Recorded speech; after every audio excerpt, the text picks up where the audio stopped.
Hello दोस्तों, welcome back to lecture number 10 of chapter 1। तो आज ये हमारा लास्ट लेक्चर होगा इस चैप्टर के लिए, क्योंकि हम लोगों ने मैक्सिमम पोर्शन जो है वो कंप्लीट कर लिया है। तो आज हम लोग बात करने वाले हैं डिफरेंट काइंड्स ऑफ एनर्जी, जिसमें टाइडल एनर्जी, जियोथर्मल एनर्जी और सोलर एनर्जी को डिस्कस करेंगे। इससे पहले हम लोगों ने एक एनर्जी को डिस्कस कर लिया है, जो क्या था, याद करो, जो था क्या, विंड एनर्जी।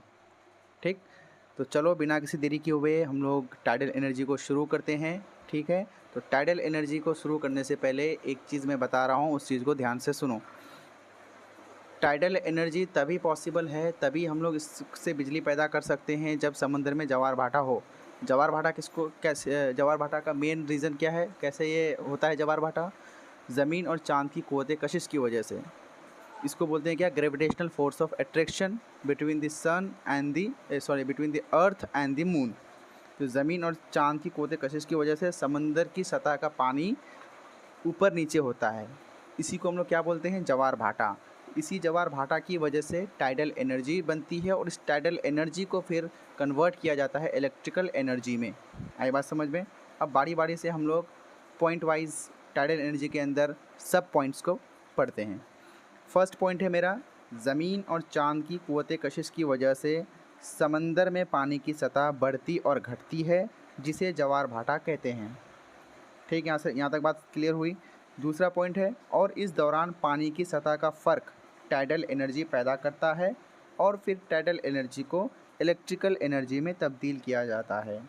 तो यहाँ तक मेरा टाइडल एनर्जी ख़त्म, और इसमें आपको कुछ समझने की ज़रूरत नहीं पड़ेगी, और यही चीज़ आपको लिखना है, कॉपी में नोट डाउन करना है, बाद में काम आएगा, वरना फिर बोलिएगा कि नहीं पढ़े तो थे लेकिन एग्ज़ाम में लिख नहीं पाए। ठीक है, तो अच्छे से रिवाइज़ करो। फिर दूसरा है टर्म मेरा क्या, जियोथर्मल एनर्जी। तो जियोथर्मल एनर्जी को समझने से पहले एक टर्म आता है हॉट स्पॉट। तो हॉट स्पॉट को पहले एक बार समझ लेते हैं ये क्या है। तो वॉल्केनिक माउंटेन से जो लावा निकलती है वो एक जगह जमा होती है, तो उसी जगह को हम लोग हॉट स्पॉट बोलते हैं, समझे? जैसे कि हर कोई एक क्लासरूम में जमा होता है, हर एक स्टूडेंट एक जगह जमा होता है, जिसे हम लोग क्या बोलते हैं, क्लासरूम। ठीक है, तो क्लासरूम क्या हुआ, एक जगह का नाम हुआ जहाँ पे सब लोग आके मिलते हैं, सब स्टूडेंट आके और टीचर आके मिलते हैं। ठीक है, तो ठीक उसी तरह जब लावा निकलती है वॉल्केनिक माउंटेन से, तो वो एक जगह जमा होती है, तो उस जगह का नाम है क्या, हॉट स्पॉट। तो ये समझ लो क्या, कि लावा का क्लासरूम हुआ। आई बात समझ में? तो उसी को हम लोग क्या बोलते हैं, हॉट स्पॉट बोलते हैं। और जब इस गर्म लावा से पानी भाप में तब्दील हो जाती है, तो ज़मीन के अंदर का जो पानी है जब इस लावा से निकलेगा तो क्या होगा, वो तो भाप बनेगा ना। जब ये भाप बन जाती है तो फिर इसको एक टरबाइन के साथ कनेक्ट किया जाता है एक पाइप से। ठीक है, और फिर इसका इस्तेमाल बिजली पैदा करने में होता है। तो यहाँ तक मेरा जियोथर्मल एनर्जी भी ख़त्म। ठीक है, नेक्स्ट स्लाइड में मेरा है सोलर एनर्जी। सोलर एनर्जी, इसको जानने से पहले एक टर्म आता है सोलर कांस्टेंट, तो एक बार उसको देख लेते हैं। तो पर यूनिट एरिया में, यानी कि हर एक रकबा में सूरज से हासिल होने वाली तवानाई को सोलर कांस्टेंट कहते हैं, और इसका वैल्यू कितना होता है, 1.4 किलोमीटर पर मीटर स्क्वायर। ठीक है, तो सोलर एनर्जी, हम लोगों ने सोलर कांस्टेंट को पढ़ा सोलर एनर्जी के अंदर।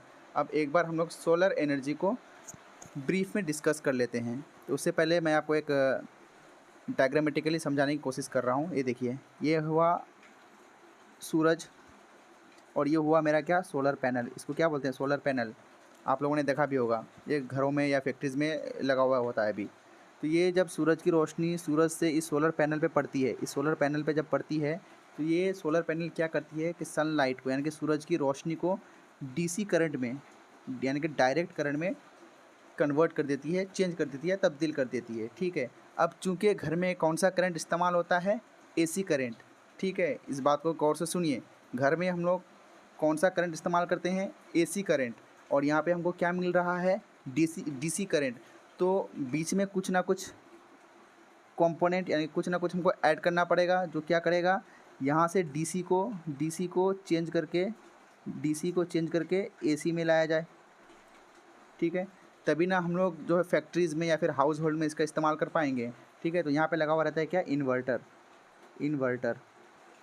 ठीक है, अब ये इन्वर्टर क्या करता है, जो सोलर पैनल से जो डीसी करंट आई उसको एसी करंट में ये कन्वर्ट कर देती है। ठीक है, तो ये आपके सिलेबस का पार्ट नहीं है, इसके डिटेल्स में हमको बहुत ज़्यादा नहीं जाना है, क्योंकि मैंने इंजीनियरिंग किया है, इलेक्ट्रॉनिक्स एंड कम्युनिकेशन इंजीनियरिंग से, इसी वजह से ये थोड़ा बहुत आता है मुझे। तो उतना तक आपको नहीं जाना है, आपको बस इतना जानना है कि सोलर एनर्जी होता क्या है। तो वो एनर्जी जो सूरज से हासिल होती है उसे हम लोग क्या बोलते हैं, सोलर एनर्जी, शमसी तवानाई। ओके। और सोलर कांस्टेंट किसको बोलते हैं, कि सोलर किस पर यूनिट एरिया पे सूरज से हासिल होने वाली एनर्जी को हम लोग सोलर कांस्टेंट बोलते हैं। इसका वैल्यू कितना होता है, 1.4 किलोमीटर पर मीटर स्क्वायर। ओके, तो सॉरी यहाँ पे किलोमीटर नहीं, यहाँ पे वाट होगा। एक चीज़ नोट डाउन करिए, ये वाला जहाँ पे किलोमीटर है ना, ये वाट होना चाहिए, ठीक है। ये टाइपिंग एरर है थोड़ा, तो इस चीज़ को नोट डाउन करिए। हाँ, तो 1.4 वाट पर मीटर स्क्वायर होगा। ओके। फिर नेक्स्ट पॉइंट क्या है कि ये सोलर पैनल सनलाइट को डीसी करंट में तब्दील कर देती है, जैसा कि हम लोगों ने डिस्कस किया वही है। और जहाँ कहीं भी एक चीज़ नोट करके याद माइंड में रखिएगा कि जहाँ कहीं भी वर्ड सोलर लिखा हुआ आए उसका मतलब होता है सूरज से रिलेटेड। जैसे सोलर कुकर हो गया, तो अगर ये क्वेश्चन में ये आए कि सोलर कुकर में हम लोग कौन सा एनर्जी यूज़ करते हैं, तो वहाँ पे क्या बोलिएगा, विंड एनर्जी नहीं, सोलर एनर्जी बोलना पड़ेगा। जहाँ पे भी अगर वर्ड सोलर आ गया तो समझ लो वो चीज़ सन से रिलेटेड है, चाहे वो एनर्जी हो या कुछ भी हो। ओके, तो यहाँ तक हमारा जो है चैप्टर 1 पूरी तरह से ख़त्म हो गया है। उसके बाद हम लोग बात करेंगे इससे आने वाले क्वेश्चंस के बारे में। तो हो सके तो नेक्स्ट लेक्चर में ऐसा हो कि हम लोग क्वेश्चन को डिस्कस करेंगे, या नहीं तो फिर हम लोग नेक्स्ट चैप्टर शुरू करेंगे। तो चॉइस इज़ योर्स। आप लोग बताइएगा कमेंट सेक्शन में कि आपको कौन सा नया चैप्टर शुरू करना है कमेंट्स में। तब तक के लिए थैंक यू।